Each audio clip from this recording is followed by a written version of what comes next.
Sakal Gunaarnavasya Vande Guru Sri Charanarabindam.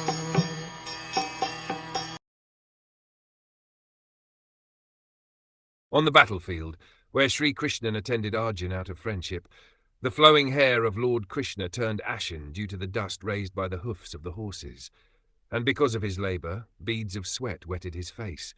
All these decorations, intensified by the wounds dealt by my sharp arrows, were enjoyed by him. Let my mind thus go unto Sri Krishna. The Lord is the absolute form of eternity, bliss and knowledge.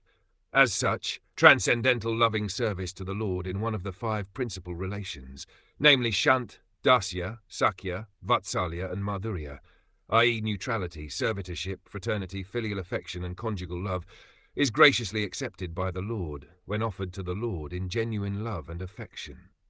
Sri Bhishmadev is a great devotee of the Lord in the relation of servitorship. Thus his throwing of sharp arrows at the transcendental body of the Lord is as good as the worship of another devotee who throws soft roses upon him. It appears that Bhishmadev is repenting the actions he committed against the person of the Lord, but factually the Lord's body was not at all pained due to his transcendental existence. His body is not matter. Both he himself and his body are complete spiritual identity. Spirit is never pierced, burnt, dried, moistened, etc. This is vividly explained in the Bhagavad Gita.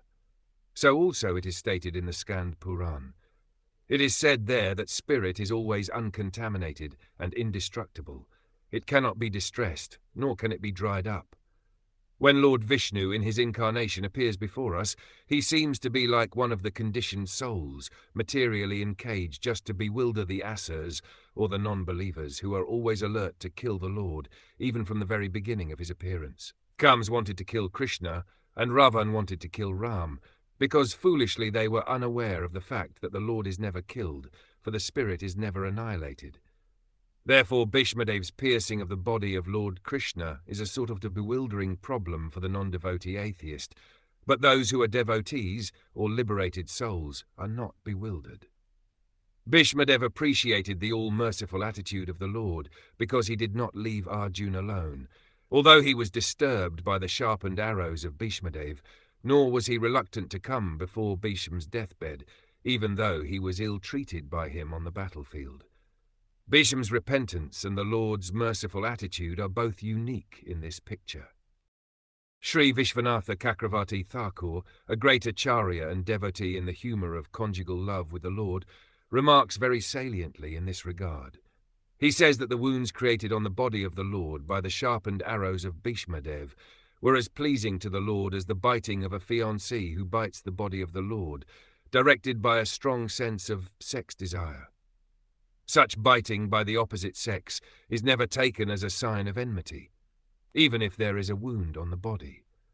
Therefore, the fighting as an exchange of transcendental pleasure between the Lord and his pure devotee, Sri Bhishmadev, was not at all mundane.